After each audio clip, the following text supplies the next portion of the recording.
National Weather Service in St. Louis has issued a severe thunderstorm warning for northern Jefferson County until 10:30 p.m. At 9:38 p.m., a severe thunderstorm was located near Eureka, moving southeast at 35 miles per hour.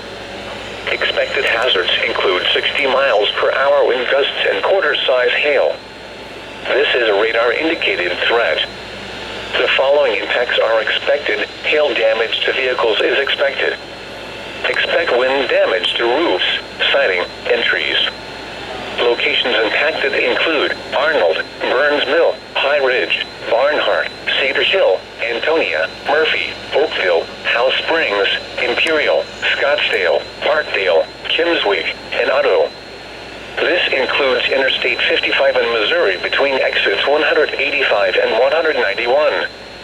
This also includes Mastodon Historic Site and Sandy Creek Covered Bridge Historic Site. For your protection, move to an interior room on the lowest floor of a building.